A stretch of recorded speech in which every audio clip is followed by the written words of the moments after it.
امیر کا ایک شعر ہے کہ سخن کرنے میں نستعلیق گوئی ہی نہیں کرتا، پڑھے ہیں شعر کوئی ہم سو وہ بھی شد و مت سے ہے۔ رسم الخط کی تبدیلی سے عقیدہ، تہذیب، تمدن، ثقافت سب کچھ بدل سکتا ہے۔ آزاد جموں و کشمیر کی سرکاری زبان اردو ہے۔ ویڈیو آگے دیکھنے سے پہلے چینل کو سبسکرائب کریں اور بیل آئیکن پر کلک کریں۔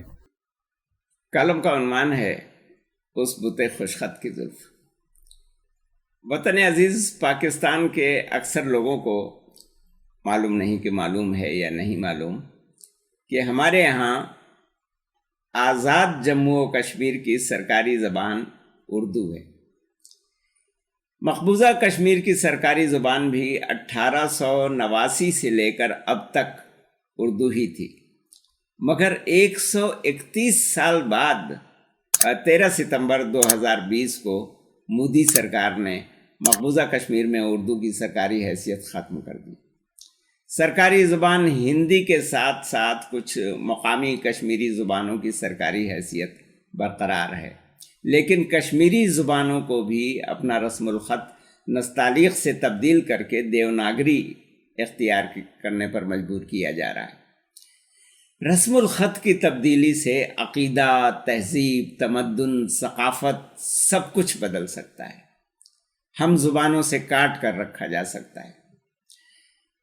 اردو، فارسی، بلوچی، پشتو، پنجابی، سرائکی، کشمیری، شینا، بلتی اور کوہستانی سمیت ہمارے خطے کی بہت سی زبانیں نستعلیق رسم الخط میں تحریر کی جاتی ہیں۔ چین کے صوبے سنکیانگ کے مسلمان جو ترکی الاصل اویغور زبان بولتے ہیں وہ بھی نستعلیق ہی میں لکھی جاتی ہے۔ نستعلیق کے لغوی معنی شائستہ، ادب آداب سے واقف، مہذب، خوش وضع، خوش قطع اور خوش کلام شخص ہے۔ امیر کا ایک شعر ہے کہ سخن کرنے میں نستعلیق گوئی ہی نہیں کرتا، پڑھے ہیں شعر کوئی ہم سو وہ بھی شد و مت سے ہے۔ خط نستعلیق ایرانی خط ہے۔ یہ خط نسخ اور خط تعلیق کو ملا کر بنایا گیا ہے۔ اس خط کا نام نسخ تعلیق تھا، مگر حرف خ کثرت استعمال سے گر گیا اور نسخ تعلیق نستعلیق بن گیا۔ خط نسخ عربی خط ہے۔ نسخ کا مطلب ہے منسوخ کرنا۔ نسخ خواجہ عماد الدین نے ایجاد کیا تھا اور اس خط کی خوبی کی وجہ سے اس سے پہلے کے رسم الخط منسوخ کر دیے گئے تھے، اسی وجہ سے اس کو خط نسخ کہا جاتا ہے۔ خط تعلیق ایک ایرانی خط تھا جو 13ویں صدی میں ایران میں رائج ہوا، مگر اسے بھی خط نستعلیق کے ایجاد کرنے کے بعد ترک کر دیا گیا، کیونکہ خط نستعلیق بہت خوشنما اور نہایت خوبصورت خط ہے۔ اکبر الہ آبادی کا یہ شعر دیکھیے جس میں انہوں نے کمال مہارت سے اسلام اور اسلام کا مفہوم یکجا کر دیا ہے۔ وہ کہتے ہیں کہ لام نستعلیق کا ہے اس بت خوشخط کی زلف، لام نستعلیق کا ہے اس بت خوشخط کی زلف، ہم تو کافر ہوں اگر بندے نہ ہوں اسلام کے۔ ترکان عثمانی کا رسم الخط بھی یہی تھا، مگر 1928 میں مصطفیٰ کمال پاشا نے اسے تبدیل کر کے ترکی زبان رومن رسم الخط میں لکھنے کا حکم دیا اور ذاتی دلچسپی لی۔ تصور فرمائیے اگر کسی روز یہ حکم پاکستان میں جاری ہو جائے کہ آج کے بعد کوئی شخص سوائے رومن حروف کے کسی رسم الخط میں اردو نہیں لکھ سکتا، تو وطن عزیز کی کتنی بڑی تعداد ان پڑھ ہو جائے گی اور ایک نسل کے بعد کتنا بڑا ذخیرہ کتب ناکارہ ہو جائے گا۔ یہی ترکوں کے ساتھ ہوا۔ ایسا ہی بر صغیر میں انگریزی کو ذریعہ تعلیم قرار دیتے وقت بھی ہوا تھا۔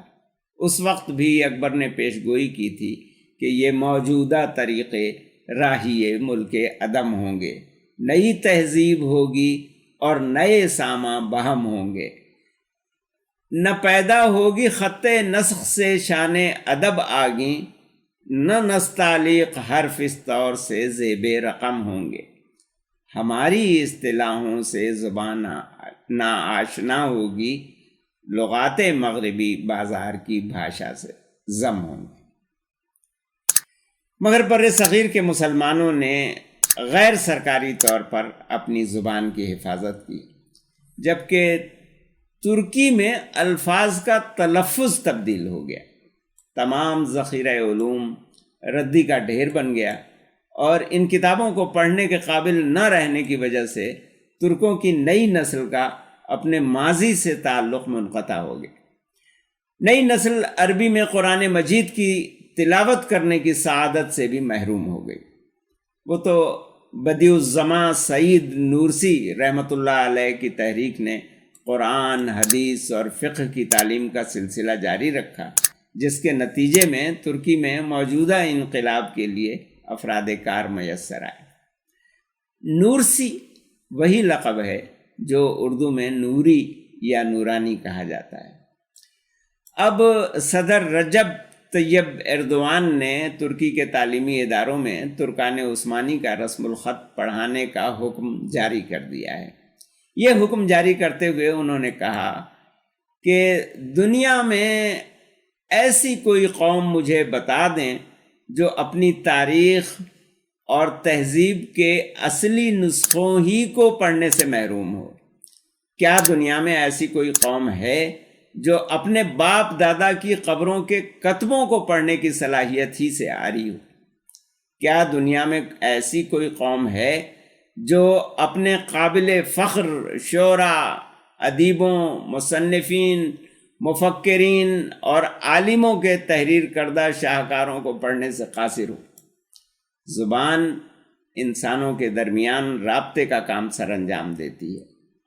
اگر آپ کسی معاشرے سے اپنی زبان تحریر کرنے کا حق چھین لیں تو وہ معاشرہ اپنی زبان ہی سے نہیں، اپنے مذہب، فن اور ادب سے بھی محروم ہو جاتا ہے۔ ہماری تہذیب الفاظ، تحریر، کاغذوں اور کتابوں سے پھلی پھولی ہے۔ استنبول ہمیشہ ہی مختلف تہذیبوں کا گہوارہ رہا ہے۔ اس کے تمام گوشے تحریر اور خطاطی سے اٹے پڑے ہیں، لیکن بدقسمتی سے خطاطی کے ان نمونوں کو قوم سمجھنے سے بالکل قاصر ہے۔ ہمیں چاہیے کہ ہم اپنی نئی نسل کو عثمانی ترکوں کی زبان سیکھنے کا موقع فراہم کریں۔ ہمیں تو عثمانی ترکی زبان سیکھنے کا کوئی موقع فراہم ہی نہیں کیا گیا، لیکن اب ہماری نئی نسل کو اس حق سے محروم نہیں رکھا جانا چاہیے۔ تو رجب طیب ایردوان کی اس تقریر اور ان کے اس حکم کے بعد امید ہو چلی ہے کہ آئندہ چل کر ترکی میں بھی یہ خط بحال ہو جائے گا اور اردو جاننے والوں کے لیے ترکی سیکھنا سہل ہو جائے گا۔ اب پھر ہمارا شاعر فارسی زبان میں فریاد کرنا چھوڑ کر کہ زبان یار من ترکی و من ترکی نمی دانم، یاران ترکی سے فرفر فرفر ترکی بول رہا ہوگا۔ ہمارے ذرائع ابلاغ سے جو لوگ رومن حروف میں اردو لکھنے کی عادت کو رواج دے رہے ہیں، نہیں معلوم کہ ان کو اندازہ ہے یا نہیں اندازہ ہے کہ وہ ہماری قوم کے عقائد، تہذیب، تمدن اور ثقافت کو کتنا دور رس نقصان پہنچانے کے در پہ ہیں۔ ترکی کا تجربہ ہمارے لیے کافی ہے، لہذا قوم کے ہر فرد کا فرض ہے کہ اپنے بچوں کے مفاد میں اس رواج کی حوصلہ شکنی کرے اور اپنے دائرہ اختیار کی حد تک اس مہلک وبا کا خاتمہ یقینی بنانے کی کوشش کرے۔ انتظار حسین اپنی کتاب علامتوں کا زوال میں لکھتے ہیں کہ اب لاہور کی کوٹھیوں میں انگریزی پھول عام کھلے دکھائی دیتے ہیں۔ مگر بیلا اور چنبیلی نظر نہیں آتے۔ یہ ہے ہمارے جملہ مسائل کی جڑ۔ مسئلہ اصل میں یہ ہے کہ ہمیں اپنے پھول عزیز نہیں رہے۔ رسم الخط کا مسئلہ پھولوں کے مسئلے کا حصہ ہے۔ جب باغیچوں سے ان کے اپنے پھول رخصت ہو جائیں اور پرائے پھول کھلنے لگیں تو یہ وقت اس زمین کی پوری تہذیب پر بھاری ہوتا ہے۔ رسم الخط اپنی جگہ کوئی چیز نہیں ہے، وہ تہذیب کا حصہ ہوتا ہے۔ انتظار حسین کا یہ اقتباس ان کے مضمون رسم الخط اور پھول سے لیا گیا ہے۔ رومن حروف میں ہماری بہت سی آوازوں کے لیے کوئی حرف نہیں ہے۔ مثلاً چ، خ، شین اور غین کی آوازوں کے لیے الگ سے کوئی حرف نہیں۔ دو حروف کو ملا کر ایک حرف بنا لیا جاتا ہے۔ قاف کی آواز کے لیے کیوں منتخب کیا گیا، مگر رومن میں اس کی اصل آواز کاف کی ہے۔ ہمارے رسم الخط میں حروف کے ٹکڑے جوڑ کر لفظ بنا لیا جاتا ہے۔ اس سے یہ سہولت ہوتی ہے کہ کم جگہ میں زیادہ الفاظ تحریر کیے جا سکتے ہیں اور بڑے بڑے فقرے مختصر نویسی کی طرح تیزی سے لکھے جا سکتے ہیں۔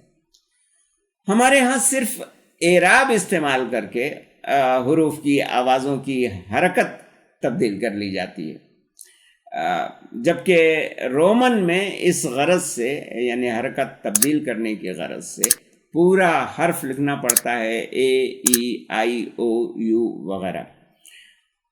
رومن حروف میں اردو کی طویل تحریریں پڑھنے میں بڑی دقت کا سامنا کرنا پڑتا ہے۔ پھر رومن حروف میں تے اور ٹے یا دال اور ڈال کے لیے ایک ہی حرف استعمال کیا جاتا ہے، جس کی وجہ سے آوازوں کا فرق صرف اندازے سے کیا جا سکتا ہے، اور یہ اندازہ غلط ہو جائے تو اس سے فتنے بھی پیدا ہو جاتے ہیں۔ پچھلے دنوں سماجی ذرائع ابلاغ پر ایک قصہ طویل عرصے تک گردش کرتا رہا۔ یہ قصہ حقیقی ہو یا فرضی، مگر اس میں مخفی سبق صرف نوروسوں کے لیے نہیں بلکہ رومن حروف میں اردو لکھنے والے تمام افراد کے لیے ایک درس عبرت ہے۔ ایک صاحب جو اپنے دفتری امور کی انجام دہی کے لیے اپنے شہر سے دوسرے شہر گئے ہوئے تھے، فارغ وقت میں موبائل فون پر اپنی نئی نویلی دلہن سے رومن حروف میں خوش گپیاں کرنے میں مصروف تھے۔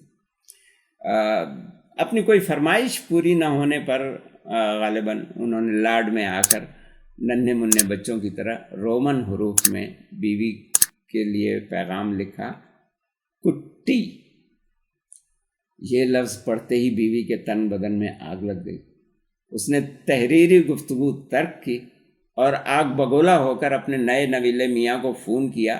آپے سے باہر ہو کر کہنے لگی کہ تمہیں یہ غلیظ لفظ میرے لیے استعمال کرنے کی جرت کیسے ہوئی؟ آج پتہ چل گیا کہ اب تک تم مجھے کیا سمجھتے رہے ہو۔ غم و غصے کے جذبات کا اس قدر غلبہ تھا کہ دلہن نے میاں کا ایک لفظ معذرت بھی سننے سے انکار کر دیا۔ کوئی وضاحت اس نے نہیں سنی اور اپنے سسرال والوں کے روکنے کے باوجود فوراً میکے روانہ ہو گئی۔ دونوں خاندانوں میں اچھا خاصا تناؤ پیدا ہو گیا۔ خدا خدا کر کے خاندان کے بزرگوں نے بڑی مشکل سے ان نو بیاہتا میاں بیوی میں علیحدگی کا سانحہ رونما ہونے سے روکا۔ تو یہ ہیں رومن حروف کی بو قلمیاں، نیرنگیاں اور رعنائیاں۔